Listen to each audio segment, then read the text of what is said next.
1938 году, незадолго до начала Второй мировой войны, Чехословакия перешла под контроль Германии, и завод ЯВА был переориентирован на производство деталей двигателей военных самолетов. Работа над гражданскими проектами строго запрещалась и каралась.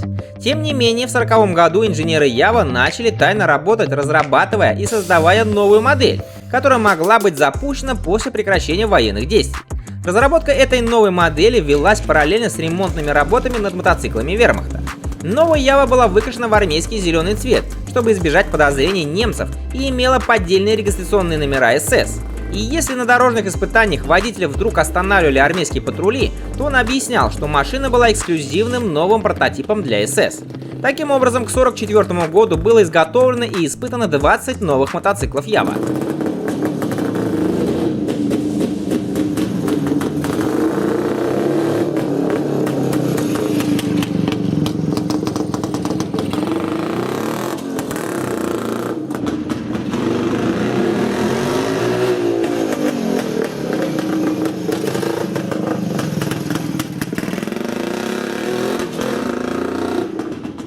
До войны ЯВА не была конкурентоспособной за пределами Чехословакии. Компания надеялась, что новая модель будет достаточно качественной, чтобы позволить им расширить продажи по всему миру. Когда война закончилась, ЯВА опередила остальную Европу, первыми запустив совершенно новый дизайн мотоцикла. К сожалению, Яничек умер в 1941 году и не увидел премьеру своей новой модели на парижском мотоциклетном шоу 1946 года, где она была награждена золотой медалью. Уже тогда стало ясно, что именно эта модель откроет ЯВе мировые рынки, потому что ничего подобного ранее не выпускали. Новая модель получила название Perak, по-чешски пружина, благодаря появившимся двум амортизаторам сзади, которые заметно повысили плавность хода.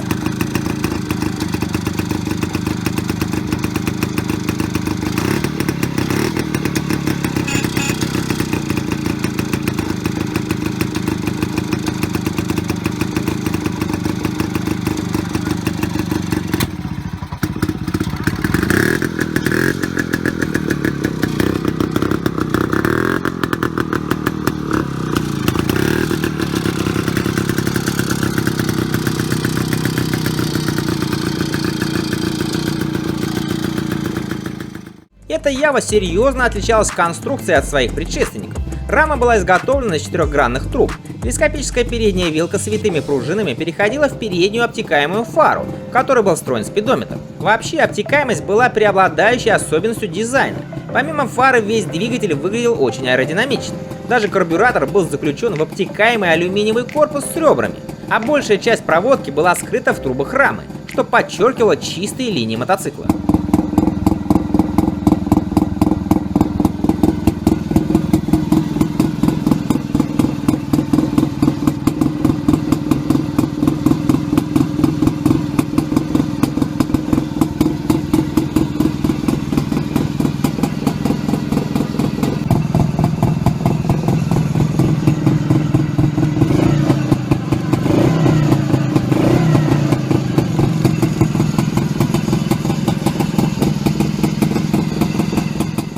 Двигатель тоже был совершенно новым. Это 249-кубовая двухтактная одноцилиндровая силовая установка, которая выдавала 9 лошадиных сил максимальной мощности и разгоняла 125-килограммовый мотоцикл до максимальной скорости в 105 км в час.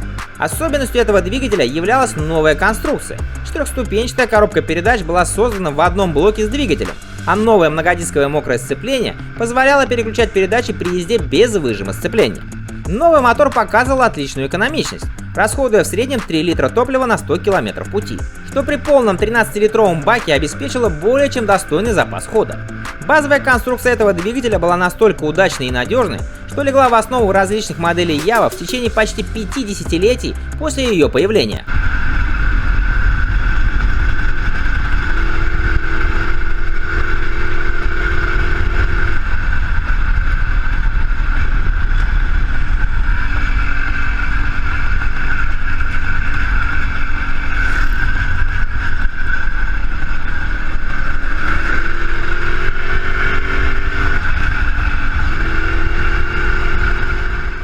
Вообще, ЯВА 250 Perak был очень продуманным мотоциклом, так как его проектировали с целью продавать по всему миру. Даже сиденье имело не обычные пружины под собой, как у всех, а соединялось с рамой и подрессоренной центральной витой пружиной с фрикционным амортизатором. Причем жесткость пружины можно было отрегулировать по весу водителя. Как вам такое? Все старания инженеров были вознаграждены. Уже в 1946 году завод успел изготовить 1360 единиц, в 1947 – 17 162 мотоцикла, а в 1948 появилась уже более мощная модификация ЯВА 350 Perak. Всего было изготовлено более 180 тысяч этих мотоциклов. Они продавались в 112 странах мира. А конец этому успеху пришел всего через 2 года, когда Чехословакия перешла под коммунистический контроль в 1948 году. Ее промышленность была национализирована, а экспорт чешских мотоциклов через железный занавес, естественно, прекратился. Хотя именно в это время только были налажены поставки мотоциклов в США, где ЯВА Perak пришелся по вкусу покупателям. Всего успели импортировать чуть менее 1000 штук. Несмотря на то, что политика так и не дала реализовать ЯВА Perak свой потенциал мирового лидера продаж, эта ключевая модель является свидетельством изобретательности, мастерства и мужественной настойчивости компании в суровые времена. Производство модели закончилось в 1956 году.